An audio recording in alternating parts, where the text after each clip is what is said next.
broadcast network, AFTERBUZZ TV. Over 20 million weekly downloads in over 150 countries, and your #1 source for after-show entertainment.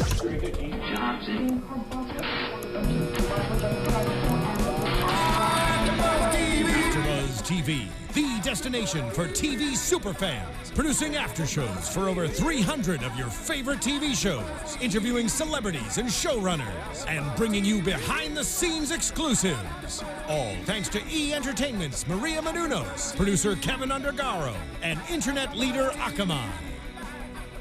Now, let the buzz begin! Hello, RWBY fans, and welcome to another episode of the AFTERBUZZ TV RWBY After Show. Today we are talking Episode 5, Never Miss a Beat, and Episode 6, Fall. As you may have noticed, I am not Megan Salinas. She is out sick today, so I certainly Holy crap, I know! I was so focused right there. Tweeter, gentlemen. How are you doing? How are you doing? Guys. Okay. Guys. We are that. Focus. Nope. Focus. I take full responsibility. Team Psychedelia is here. falling apart, you guys. You can tweet Megan your well wishes at the Mangwin. Otherwise, I Feel better, have my Megan. lovely panel with me, Emma Fyffe. Hello, I am Emma Fyffe. You can follow me all over the internet at Emma Fyffe. It's my name. Patrick Dees. You find me a beat at the D's. That's not my name. That's my handle. He's paying so much attention today. I'm super focused. And Donica, who I'm is also paying attention. I have no idea what anybody's talking about ever. I'm the internet soapbox Mark Donica, and I don't know who I am half the time. Perfect. And I better be paying attention. I'm Katie Cullen. You can find me on Twitter at Kiaxet. That's Kiaxet. I have your Tumblr questions. We're checking the hashtag, which is RWBYAWTV. ABT. Wow, we have alphabet soup. We were talking about spelling earlier. RWBY It's fine. ABTV and Emma's got the live chat. I do. And we have some lovely guests with us tonight. We have the voice of Weiss, Kara Eberle, and we have the voice of Winter, Elizabeth Maxwell. How are you guys doing today? Fantastic. Awesome. How are you all doing? We're doing really well. Thanks for asking. So I want to talk a little bit about episodes 3 and 4, actually, because those were some really good Winter and Weiss moments. Were you guys able to record those together, or were you individually in the booths? Actually, well, first we did it individually. However, when I did my lines, it was actually right after RTX, like 2 days after, and my voice was literally gone. It was a sick Weiss, if you will, which was not fun to hear. I don't think I'll be singing for a while. No. So when I did come back to re-record it, I actually was able to hear Elizabeth's voice and feed off of that, which was really the first time I've ever done that. And it was really interesting. It was challenging, but at the same time a little bit easier. But at the same, a lot of fun regardless. And I think it turned out okay. I will say Miles makes a great Weiss. Miles makes a great Perfect. everyone, and it's wonderful and scary. That's who I read with. Nice. Where did He's you working find on Assassin's Threat. Oh yeah. Gross. Elizabeth? Where did you find Winter's voice? What went into that? I found Winter's voice in Kara, honestly. Ooh. No, I did I knew enough about the show to know whose older sister I would be playing. And so I listened to Kara a lot. I'm sorry. I listened to Kara's voice a lot before the audition, and thankfully we tend to have really similar speech patterns. We kind of do. Randomly. It'll probably come up the more that we talk. We talk a lot with our hands too. Like we're both doing this right now. I don't know what to do with my hand. I like it. It's beautiful. I was telling someone the other day, I'm like, I feel like we literally are sisters from another dimension, another world. It's crazy, and it worked out pretty well, I think. But yeah, so I essentially took vocal characteristics of Kara and then just tried to kind of make them a little older and a little more serious. Now, Kara, were you involved in the audition process? Did you hear Elizabeth's read? Were you like, yep, that's my sister right there? I didn't at all. That was all, Miles and Carrie and the whole, animation directing department chose her. And they had said, too, that I think they had told you that they had basically during her, what was the story behind that? Because you had the same rhythm kind of in tone in your voice as I did. So. Oh, yeah. Gray was the one who reached out and told me that I got the job. And he told me in the email he sent me offering me the role of Winter that I sounded a lot like Kara, like that we could actually be sisters, and that like played a big part in not just the voice, casting. but like naturally. Yeah. That's kind of great. Speaking of a sisterly bond, when it comes to forming these characters, was there any sort of headcanon that you shared with each other of growing up in the Schnee household to help you like form that world a little bit more, like how you were treated by dad, etc.? Well, Weiss wanted bunk beds, and that wasn't a thing, so... Exactly. And apparently, you know, obviously Winter didn't agree with that, with the bunk beds. No, I mean, unfortunately, I didn't get to meet Kara until long after we had recorded the 2 eps that we were in together. It was crazy because interesting. our schedules never really worked out to where when she was here, I wasn't, and then RTX didn't work out for you. So, but it was weird. Like once we met each other, it was like instant connection bond. Yeah. and we definitely, you know, talk a lot about our characters. You know, the first episode ever, I guess was episode 2 or 3 that Winter is introduced. I'm sorry, I'm bad with exactly what it is. 3. Okay. And I had met her right before it was released, and I invited her over to my apartment like we're here now, and we watched the episode together.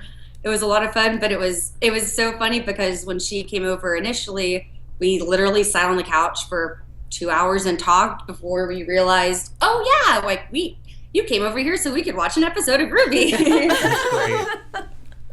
That's great. Priorities, right? Yeah. We do have a question on Tumblr from Cinder's Fall asking Elizabeth, how do you get into character to record for Winter? How do I get into character? I do a lot of preparation and character building before I'm even generally book a role. A lot of that goes into the audition process for me. And I know this sounds really strange, but I'm a big like believer in like meditating and mantras.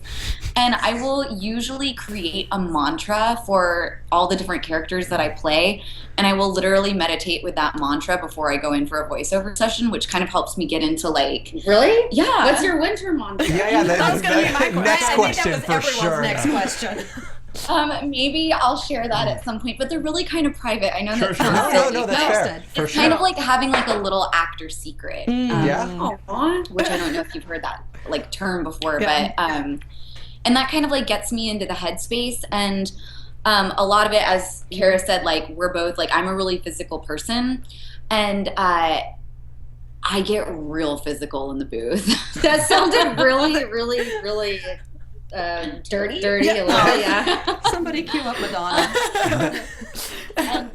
Like You mean they were Olivia telling me, Newton-John? Was it Bruce Olivia Teeth Newton-John? actually like You physically expressive? yes, physically Expressive, okay. Like Rooster Teeth actually records us while we're doing our voiceover, so that they can send the footage to the animators and see if they can use any of that Sure. footage to put into the animation. And I ran into one of the animators, Harley, at a party, and she told me, she was like, "Oh my God, it's so nice to meet you. I loved your work. We couldn't use any of your footage." You did such a good job. What about you, Kara? Have you ever noticed any of your actual actions in the booth come to life in animated form?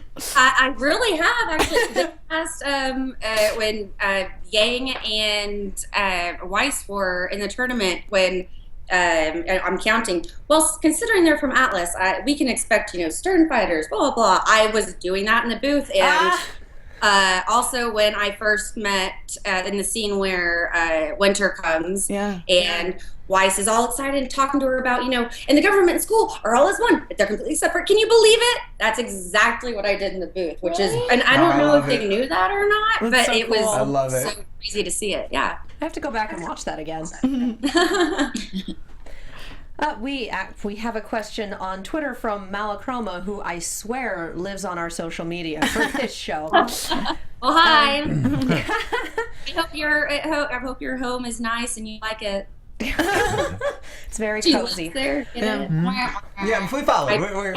Yes. It's very thoughtful. It's a Twitter joke. She wants to know, Elizabeth, what your reaction was to the fandom reception to Winter was, and what was your reaction when you first saw her on screen? It was, I mean, the fandom reception has been amazing. Like, that's one of the things I've loved about RWBY from the start is how, like, passionate and involved the fans are. I mean, it's been a while since I've seen a show where people have been, like, this, like, all in about it. It's awesome. And everybody's been, like, so welcoming. Like, there are no trolls. Like, there are no people like, you better do the role justice. Like, who are you? It's a very, very supportive community. Absolutely. Very positive, very supportive, and can I say I have loved seeing like the artwork, like the fan artwork that people have been doing of like winter. Oh, I believe it. Oh yeah, very cool. Like the quality has been awesome, and my reaction to seeing. I was like, I think I will say it is a huge compliment that I was so drawn in by the first animations I saw of Winter when we were watching it together I actually was able to forget that it was me.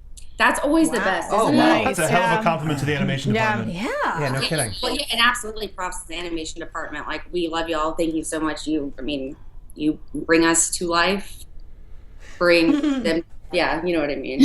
So Elizabeth, you really not even seen like many concept sketches when you went in for the audition. You kind of you had a vague idea of what she was going to look like. Or what was that like?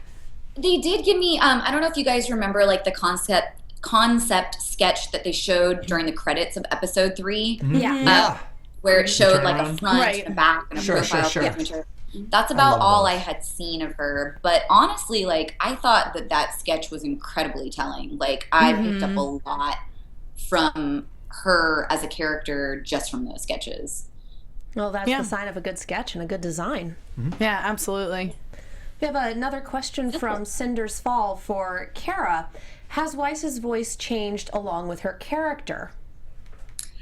I think that, obviously, she's grown a little bit, and I wouldn't say her voice necessarily, but I would say her tone and the emotion that she brings through her voice has definitely changed because she's evolved as a character and as a person, and gotten a little bit more mature. So I think that kind of, brings out in the voice, or comes out in the voice a little bit more than, before when she was so innocent, didn't really know a whole lot. And now that she's grown a little bit more, I think that her voice has changed into kind of a little bit more of a mature, confident role.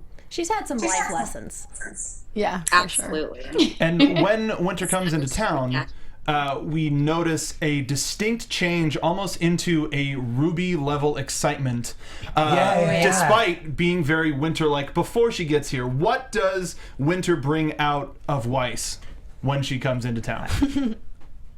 I think based on what I've seen from Weiss and what I know, she loves her sister. And I think that family is very important. Obviously, we've seen, Ruby and Yang. And we know that, her and her father don't really get along. And we haven't really seen Weiss really get excited about anyone in the whole, and, all of the seasons that we've had so far. So the fact that she's so excited to see Winter, I think there's going to be a lot more to come from that, and shows just really how strong the relationship is and how much, she really, I guess, respects and appreciate her as a sister. All right. Do you have I really do. I mean, I know that sounded cheesy, but no, I agree with you. I was just going to ask, do you guys find it difficult to watch yourselves in RWBY, or do you find it enjoyable? Because I know, sometimes it's difficult to watch your own performances. I will say that one of the nice things about RWBY is that enough time passes between the voiceover sessions and when the episodes actually air that I'm no longer I no longer remember like my dialogue word for word. Right. That's a very good point. And hearing it like with the other actors, like, I mean, the story and the animation is so compelling in this show that it's easy. My cat's getting into stuff. That sounds about right for a cat. She's like a little kid. It's like whenever I'm trying to do anything important, she has to do that. And that is why I'm not allowed to bring the cat to the studio. Well, that's why. You already saw it. So we do need to move into the episode recap. Do you guys have any questions about 3 and 4 before we move on to 5 and 6? I think we covered that. Let's do it. All right, we're going to talk about what happened. Let's start with episode 5. You guys feel free to chip in wherever. If you have insight or jokes or anything like that, feel free. All right. We start episode 5 with Penny destroying the remains of Team Cardinal, which was wonderful to watch. Yeah. Like we're like 3/4 of the way through the fight. Like so much has already gone on, right? And she's just finishing them off. Like at that point, It's just the end. I have to say I love her teammate's name because Ciel Soleil is literally Sky Sun in French. Exactly, right? It's extremely straightforward. I didn't think that Cardin would be confident enough to let somebody else represent him in the tournament. He might have been outvoted. Ooh, sick burn. I'm Team Cardinal's falling apart. You heard it here first. AfterBuzz exclusive. The fact that Team Cardinal won their first match is something of a surprise to me, not gonna lie. Fair enough. I agree. We had the character models, let's use them, move on. Yep. The conversation with It Penny. was kind of just unfair. Like I was like, Penny so outmatches everyone else. This is just like a slaughter. totally. Completely. And no one else knows that, though. What I love is the that we secret. had the little conversation with Ruby and Penny because it's nice to see Penny again. It's been a while. It is, yeah. I was very excited to see Penny back and to see, Penny do what Penny does best, which is just decimate everybody. with a smile on her face, right? Just Thank you for the effortlessly. match. Yeah, it was great. Yeah. I did Don't you love love? just- Don't you love the way too that she described, Seal, her friend? I wrote it down. Oh, totally. I wrote it. She's like Blake, but if Blake was ordered to spend time with you. Yeah. Like Weiss. Yes. So like Weiss. Yeah. Which was beautiful, and I had to pause the episode because I was laughing so hard. But the gist of this conversation is that, one, Ironwood doesn't want anyone to know that Penny's a robot for very, very good reasons. And two, Penny wants to stay at Beacon and has a plan to do so. So that's pretty much Chekhov's tiny, adorable robot there up on the shelf, and we are definitely going to see that later, especially since towards the end of the episode we have Cinder and whatever technological in she has able to pull up Penny's blueprints and saying, oh, things just got easier. So, friend of the show, Jade Mullins on Twitter, asked us to speculate a little bit amongst ourselves and with you too, what those plans might be. Promised her that we would ask that question. Well, they evidently cost Mercury his kneecaps, so... Yeah, right? We'll see. Yeah, episode 6 broke everyone, I think. Well, so I went into that a little bit late. Everyone. Yeah. Everyone involved. Good Yes, but I was telling Emma the other day, like I had seen it a little bit late, and the reaction in Twitter, without any spoilers, was just like I thought somebody died, right? Like I was very concerned. The way that people were tweeting us and sponsors, for the love of all that is holy and most of what is not, do not tweet spoilers on Saturday. There's an obscene gesture behind this hand. It's just all blurred. There's not. It's a thumbs up. I know there are a few of you that are very, very excited to speak with us, but I got a couple of spoilers in my inbox, and I didn't get a chance to see the episode Cost of till doing the Saturday show. night. Cost of doing So- the You want show. the worst of that is my mom texts me and spoils something for me, Oh, and I no. think she's probably watching right now. Hi, Mrs. Eberle. Like 10:15 in the morning. Oh my gosh, blah blah blah. Because what actually happened, I never saw that script for episode 6 because Weiss is in it. Sure. So I saw it for the first time just like everyone else did. Except, I guess my mom saw it before me and decided to text me and was like, "Oh my gosh, I can't believe blah blah blah." And of course, I read it because I didn't think it was going to be anything bad about spoiling something in the episode. But so she's a loyal fan, so thank you, Mom. I love you. So great. Next time, just say awesome episode. Yeah, great. I love how many Thumbs up parents emojis. watch these shows. I know, because right? we know that Miles' Totally. mom is We're gonna get Rebecca 110% in. on Yeah, these. but we have to. That would be We have amazing. to. Yeah. Rebecca Luna is an amazing human being. But yeah, just back to episode 5. The big part of this that I'm sure everyone wants to talk about is Team Funky. Oh, yes. Yep. I wanted to hit Neon with a stick. Funky at last. Good God Almighty, funky at last. I wanted to hit Neon with a stick. I don't care that she was Neon Cat. I was so tired of her in the 5 minutes that we had her. I can't get enough of her. Finished. I hope she's on every episode for the rest of the run. That's like literally why I play sports is to talk smack. And she was just incessant, but like again with a smile on her face, There's just like now talking you're bottom smack. heavy. She's so it's fun. so She's good. a very fun character. I agree. Yeah. She was so It's not incessantly clever, I think. mean. What is it? I'm not saying you should lose weight. I'm saying you need to lose Right. weight. You're right. And there's one thing about about talking smack, and there's another thing that those are some very deep-seated issues with women and with young girls, and to see someone hitting on that instead of hitting on your fighting skills, your clothing choice, your whatever, going straight for that is like... No, it's childish. No, she wanted to get in her head. It's a mind game. Like, all's fair, right? Like, I know was it's for a mind game, but that didn't stop me from wanting to hit her with a stick. She wanted to win. That's the idea. I was done with Mad her. props. That's yeah, exactly. her idea. Yeah. Take her off her game. You were meant to find her 100%. incredibly irritating. 100. Like, I gotta give props to Miss Meg Turney. Wonderful performance as Neon. But the fact that they gave her a DDR-esque the backing track for that fight. Oh, yeah. I played the episode back over and over and over, and I know she's a big awesome. She's a big DDR fan. So to give her character, who looks like somebody you would She be does an look like on-screen a DDR DDR character avatar, for yeah. sure. She's Nyan Cat. No, well, yes, but also the design also looks like a dancer in a DDR game. Oh, yeah. At the Yeah, same time, very true. So it's like an actual cat girl. So all of that together is like awesome. Go her. And also, I loved Flint. yes, the Oh, man, yeah. the myth, the legend. Flint was amazing. What was the actor who played his name? Totally forget. He's a rapper, but a wonderful performance. It's Flint something. It's Flint. Cole. Oh my gosh, the name's escaping me. No, it's Flint character. Cole for the character, but the actor totally escapes me, and I'll look it up. Yeah. Look it no, up me. because like the you did a actor's great job. name. Oh, is Flint as well? It's Flint. It's Flint. Yeah. Perfect. Yep. That's awesome. Less to remember. That was an Yeah. I, not a Y. I remember Okay. thinking, Okay. I'll though, double check that right I now. remember thinking Neon's strategy when she was fighting Gang was either super confident or super stupid. Yeah. Both can be scary. Yeah. True. Well, and it's like, okay, when getting back to the whole, image and body issues, it's not like, I mean, I'm not to be, I mean, I guess I'm just gonna say the obvious. It's not like Neo's the smallest like person either, and I think that that's kind of something that the audience can relate on, though. Neon.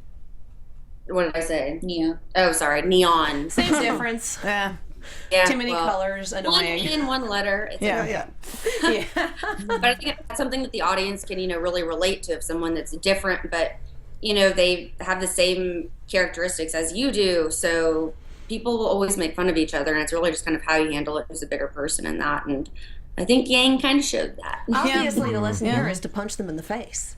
Clearly. Oh, yeah, absolutely. It works out great That's every the one time. takeaway. Yep. Yeah, totally. exactly. It's like Yep. your gut reaction is going to be to punch somebody in the face, and in this case, you should go ahead and do She that. was encouraged to do I'm so. with Elizabeth. It is really stupid to anger the berserker. And they know she's the berserker at Yeah. this point. It's not like you haven't been watching other people's fights. Yeah. Yeah. Like, why would you do that? But also speaking of watching other I was people, part of Cinder's master plan. Yeah, monstrous. randomly chosen. what was Get her so yangry. Wow. You wouldn't like her when she's upset. gorgeous? I tweeted that. How did I love it. How did Team Funky make it through the academy without rigid order and strategery? Like, how did such a rainbow-colored team make it through a military academy with such flair. and flair. madness? I know so many people in the military who can buckle down and do strategy and drills and everything with the best of them, but you leave them to their own devices and they are just wild and crazy and ridiculous amounts of fun. And they're on shore leave for 3 months, their hair is 5 different colors and they have 3 new tattoos. That's just how it works. And so I would not be surprised if Flint and Neon were much the same way. Definitely able to hack it in what amounts to a military academy, but Yeah. you let them loose, and there they go. Yeah, I feel like I could see it in Flint, like more so than Neon in for terms sure. of like. I'm sure being a Neon little- is like standing out on the quad at attention. more Yeah, nights exactly. than Because not. there was some nice grounding with Flint's story. You know, when he confronted Weiss and basically was like, "Oh, my family used to have a dust company," and Weiss is like, "Oh, that's cool." Yeah. He's like, "Yeah, until you guys ran us out of business." So like, I enjoyed it. Weiss genuinely did feel bad about No, that. I and it completely came across. agree. Yeah. It was one thing that I questioned because I'm as the voice of Weiss, I was like, is she being sarcastic right here, being like, I'm sorry about that, Right. Or would she be? But they said no, she's genuinely like affected by this. Which is interesting. That was a new thing too for Weiss to have that kind of character development. And that's what I was going to say. Like, that definitely shows a good degree of character development for Weiss, because back in volume 1, it would have been a sarcastic response, but she's really grown. I get the feeling that Weiss's arc in this season is going to be her past coming back to haunt her, her family's past, what she's inheriting, because we've had Winter show up, we have Flint's backstory, and this is just episode 5 and 6. As long as their credit card clears, we're good. Call your parents. That's all that matters. But that's the thing, is this is the episode right after where it's like, you should really call Dad, and then you get a harsh reminder of one of the main reasons why she doesn't like Dad. Now in terms of sort of the spectrum of Weiss's growth that we've seen, there's a good question from the live chat from Ordinary Passer-Buyer. Kara, what was your take on Weiss's sacrifice for Yang in this fight? My take on it was it's kind of complicated. It took me, because I went through this, internally of, what really was she thinking before I started, to record.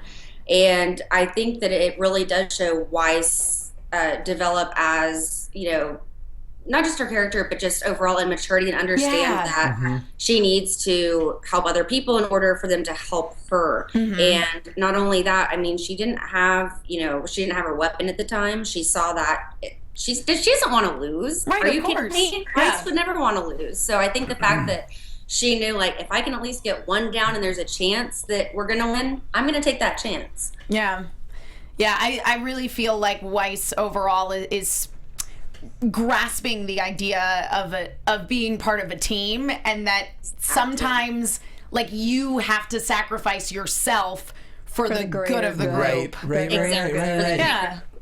One of the things I personally really liked about that moment when I saw the episode, though, was that, to me, the action seemed instinctual.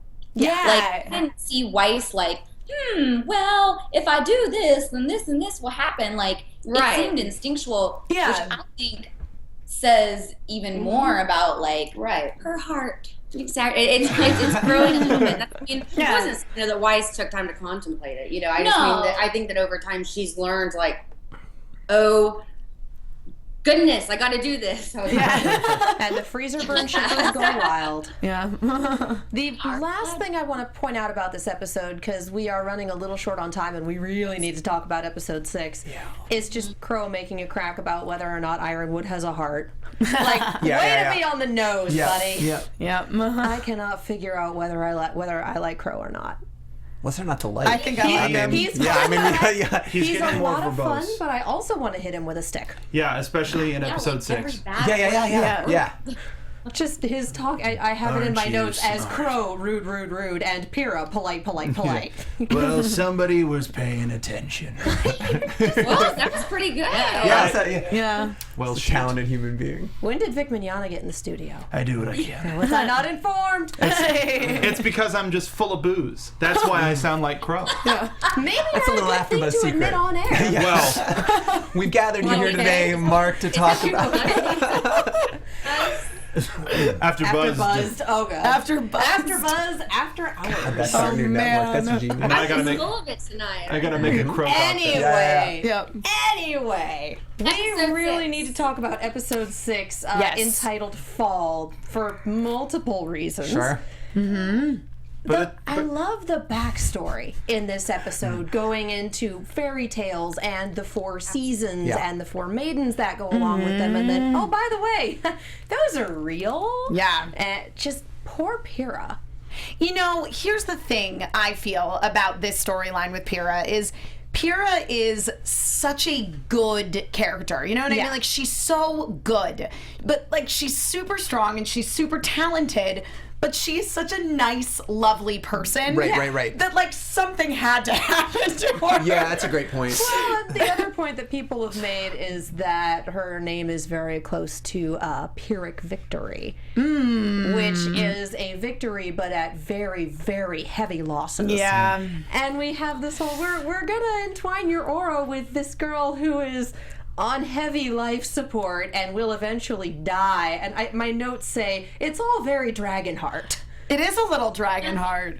Yeah, it was like kind of a problem. It is definitely a problem. No, and I loved that they introduced this storyline because already RWBY obviously contains a lot of elements of sort of magical girl anime, and now it's like super. Now like it is a legit. And now it's like Madoka territory. Yeah, exactly. That's what I was gonna say. It's very. It reminded me very much of Madoka in that it is kind of this dark take on the magical girl genre, and I love it. But it was like a little bit like Avatar: The Last Airbender too, with like the 4 like seasons and the elements, and I'm on board with the story, is what I'm saying. I honestly thought It's an interesting new frontier. Yeah. I honestly thought that something happened to her this episode because the sheer amount of spoiler tweets I got going, Pyrrha! I'm like, oh my god!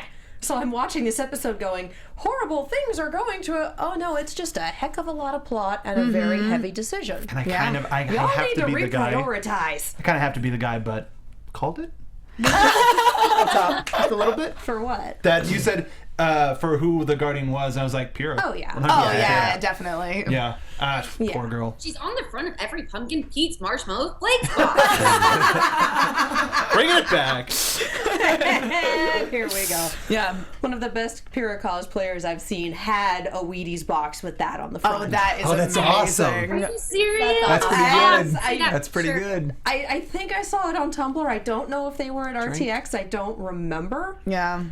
I have so many bits of brilliant, conversation written down from this episode.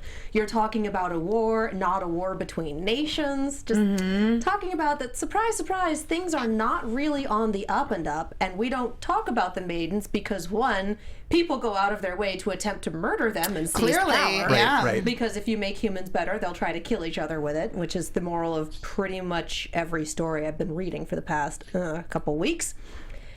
And things are not as nice as they seem. Yeah. Do you think, now that we know a little bit more about this council, that Ironwood may not be entirely a bad person? Like, because he's definitely questionable. I definitely don't think questionable. he's entirely a bad person. Okay. Yeah. I don't think he is entirely a bad person. I think that he is a person who has made some. Do you think he's a Nailed- person? nailed Yeah, it. who's He made breathes. some questionable decisions, Yeah. perhaps. Is he also Tin don't- Man or Ironwood is one Scarecrow? of those people where, like, to him, the means justify the Exactly. end. Exactly. And like that is questionable to me. I don't know if like deep down inside, like I necessarily agree with that on like a personal philosophy. Yeah. Yeah, well, and again, he is in charge of the academy where the armed forces and the academy and the government are all intertwined. So he's going to have a very, very different opinion on things than Crow, Definitely. who does things. If he Yeah. only had a brain. Yeah. Yeah, that yeah. Do you guys? I just was thinking back on that scene where they show Pyrrha. What was her name? Amber. Amber. And This poor girl. yeah, and they're having the conversation about like what would have to be done. Do you guys think that Crow is like kind of against it? Kind of against it. Yeah. Yeah, just his use of terminology. They figured out how to rip it out of someone and shove it into something else. Or in Yeah. your case, it's like it's very obvious. That is how you phrase something when you disapprove of it, but you can't outright say, "Don't do it. It's mad science." It sounds like maybe he's experienced something similar before in the I natural know. world. Yeah, That's that's what I'm interesting. saying. I just I related to he was just making the best of a bad situation. Like it's just the whole situation is just a mess, right? Oh, yeah, and it's so terrible. like some people just relate to, especially when drinking on the reg. Well, you would know, right? They go to that deep sarcasm, right? Like that comes out a little bit when you're intoxicated. Yeah. Well, and we have the previous line from him from a couple weeks back about I've seen the things she's created. Those are fear. So he's seen some stuff. Yeah. And we don't know what happened to Summer, who was part of his team and is now horrifyingly aptly named if predictions are to be believed. Yeah, right. Yeah. Of Think course, about that one for I was a going to say, minute. of course, you guys cannot answer any story questions, but there is wild speculation about Winter Figure. perhaps being aptly named. Yeah. And Summer Yes. being aptly named. Exactly. And the Fall Maiden's name is Amber. Yeah. Did anybody feel kind of like a sigh of relief when they were talking about, oh, it's the Fall Maiden, that's why the episode's called Fall. Cool. Nothing to worry about the rest of this episode. I saw this. Son of a biscuit. See, and this is my training from Red versus Blue, because if you have a 5-minute episode in Red versus Blue, it's going to be fine. It's going to be fun. Maybe 1 or 2 things will happen. If you have a 15-minute episode of Red versus Blue, terrible things will occur. This episode was 18 and a half minutes. It's like, oh boy, we got some ground to cover. Yep. And lo and behold, Yeah. so we leave that, it's RVB training. Oh, the season finale is 20 minutes. Oh my God, someone's gonna die. Damn it, Bernie. Yeah.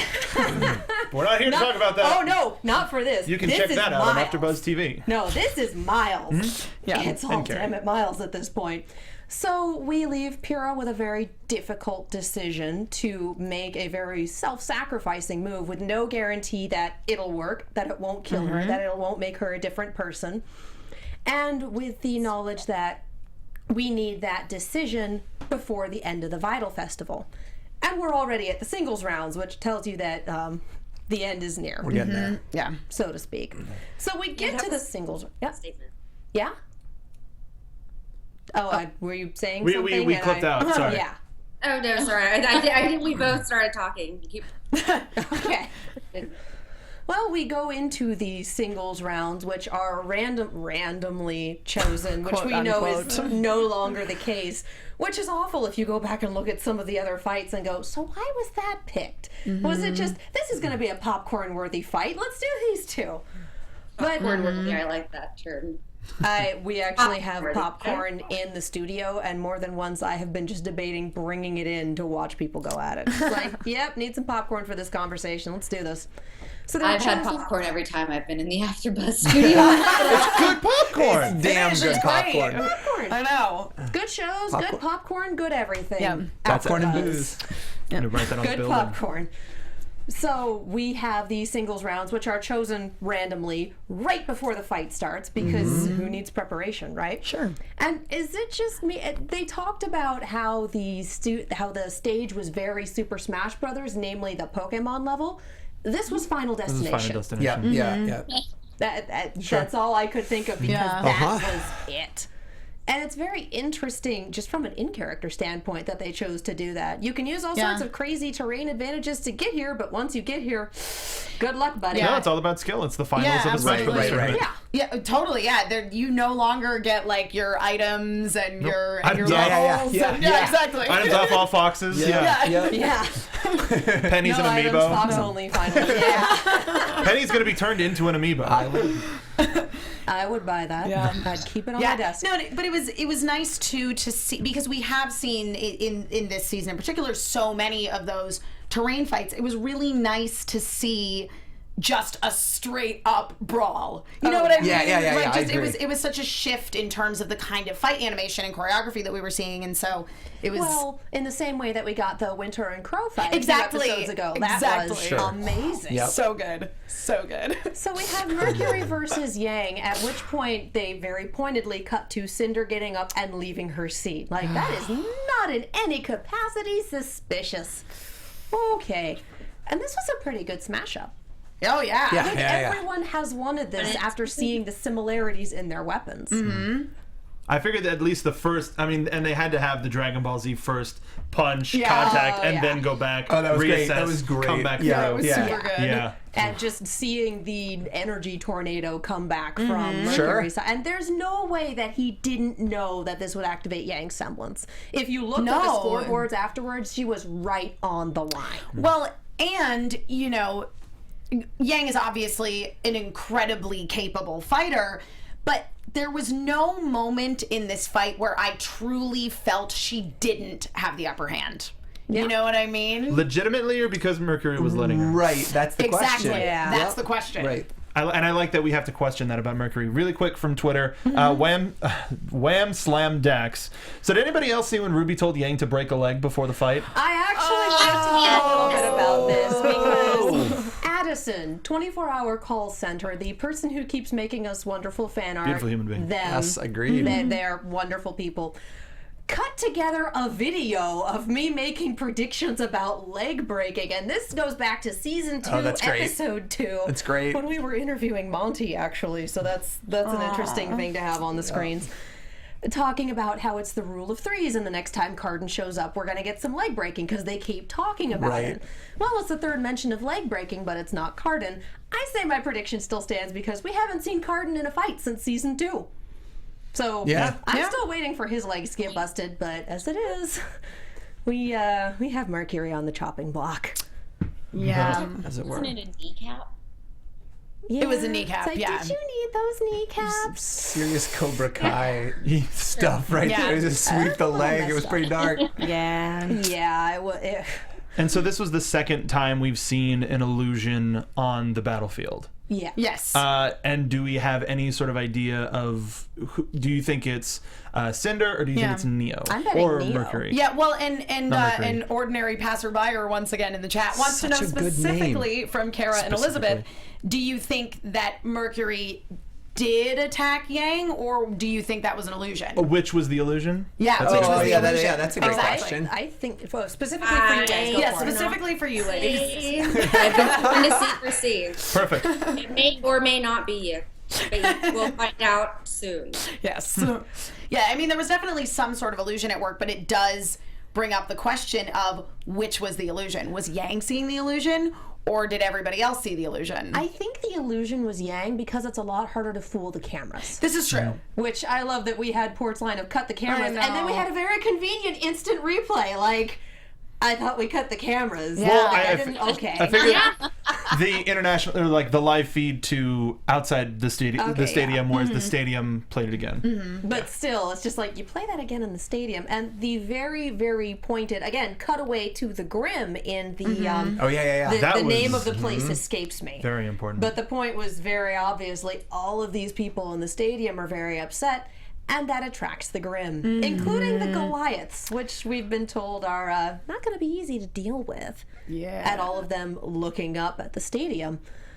And I have to feel really bad for Yang. I feel like everyone's priorities who were tweeting me are backwards because everyone's really worried about Pyrrha, and I'm like, guys, we're not going to get back to this for a little bit. Yang, I was going to say, because here's the thing with Pyrrha is like Pyrrha is still in a position where she is in control of her own decision, exactly, and Yang, it's out of her hands. It's out of her hands. Yeah, for sure. It looks awful. I'm wondering if anyone feels bad for Mercury because this was obviously the plan. It's like, did you need those kneecaps? I loved it. I loved it. What was her line? She's like, "That's what you get, you little." Like that was so good. I kind of feel like he's those soccer players from the World Cups. It's like, Goes down like they were hit by sniper fire. Yeah, totally. I don't know. We did hear that crunch though. Yeah, we heard that bone go. And his leg looked off. Like, was not at a like right incorrect, angle. but literally off. Just like, It was that bad. wasn't an animation trick. That was that doesn't bend that way. No. Yeah. So I think at this point we are swinging into predictions and theory because how can we not theorize about this? This is true. And since we have the folks on the screen, I'll do it. And now, your AfterBuzz TV predictions.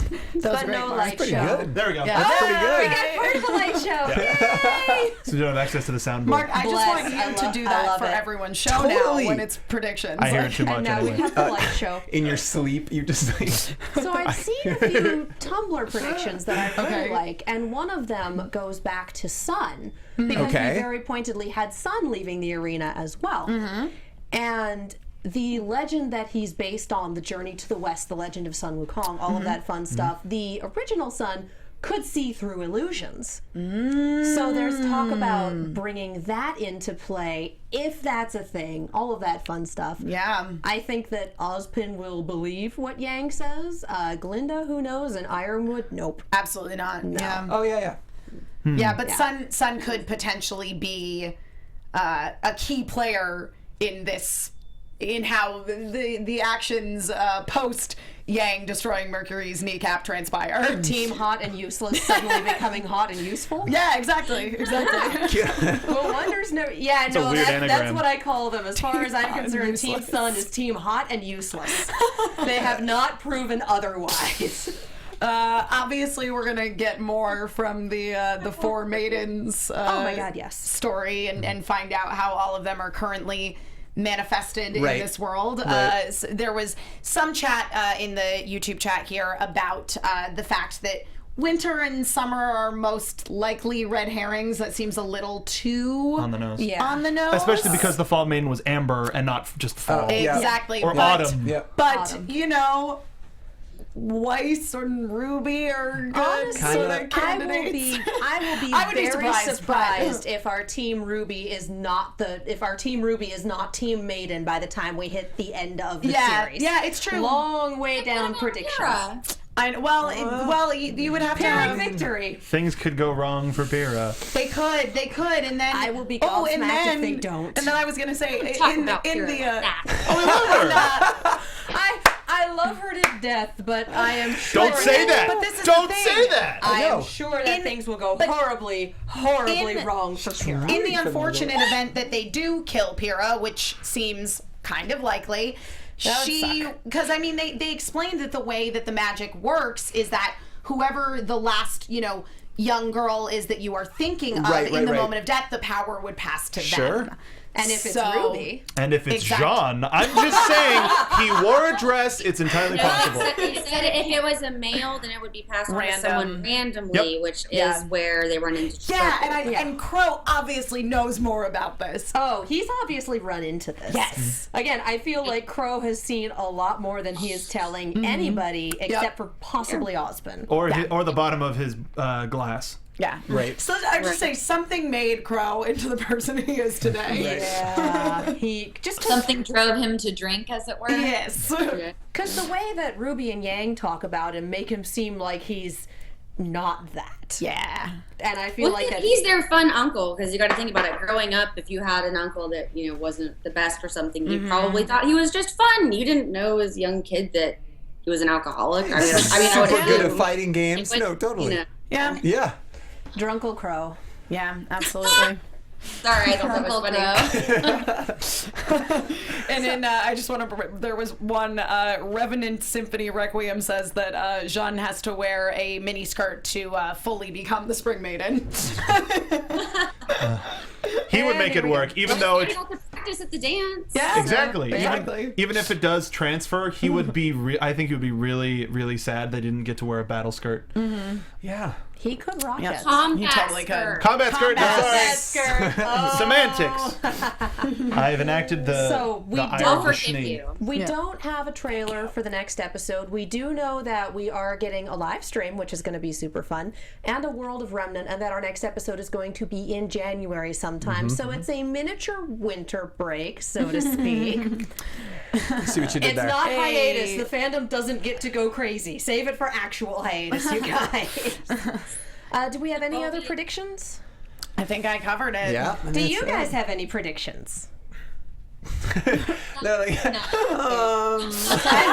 Telling silent. I am curious. Will Winter be back this season? Classified. okay, yeah, Okay, right, pretty good. redacted. Will Winter be back this season? Also, Okay. The only thing that I would Blink say. a lot, if yes. We can't see the glares on the TV. The only thing I would like to hope for is that, like we've seen, if we see more of the one-on-one fights, more so than the ones that we've been shown, that we get to see replays of the 2-on-2 rounds, of the 4-on-4 rounds. Like I want to see Juniper's 2-round. I do. Oh yeah, We had absolutely. for that. Exactly. Yeah. So I that's just me though. Extended cut DVD. I like it. So that we're getting close to the end of things.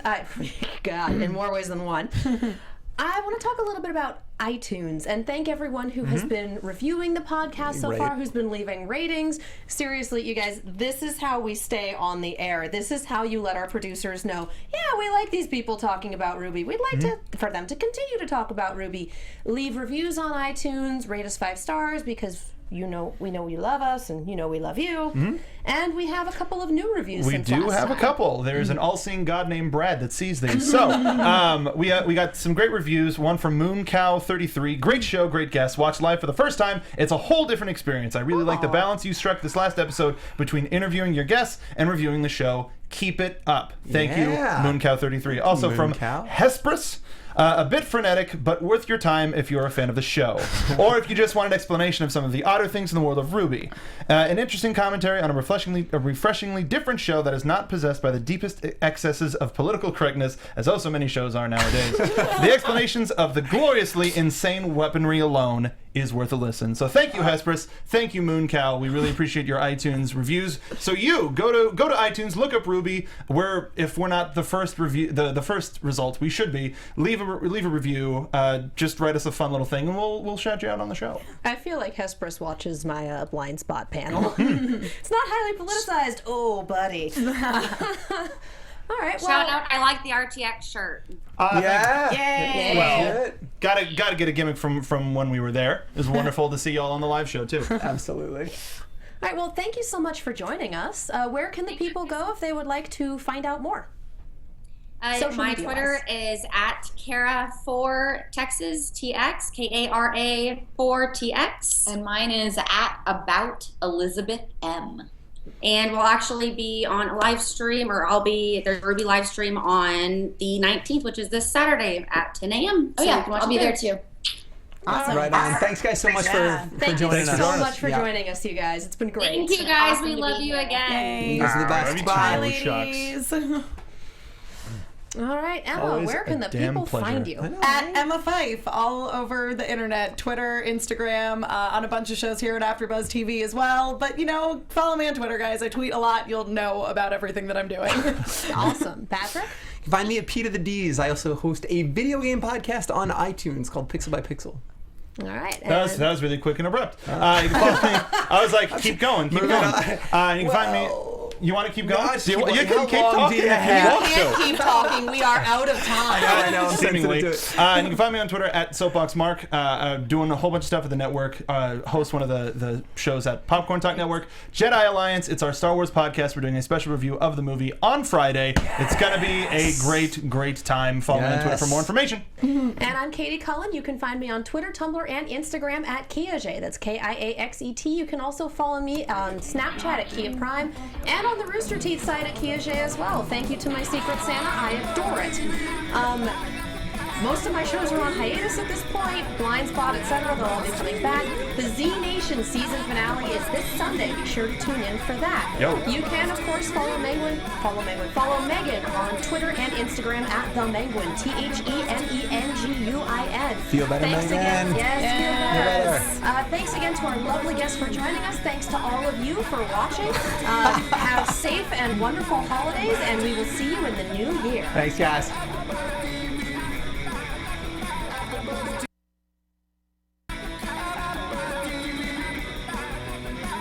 From executive producers Maria Menounos, Kevin Undergaro, Phil Svitek, and the entire AfterBuzz TV staff, we would like to thank you for listening to the AfterBuzz TV network. To watch or listen to other after shows and post comments or questions, be sure to visit AfterBuzzTV.com. I'm Sir Richard Wentworth, and this has been a presentation of AfterBuzz TV. See you later. From executive The views producers expressed Maria herein are those Menounos, of the hosts only and do not necessarily reflect the views of AfterBuzz TV or its owners or principals.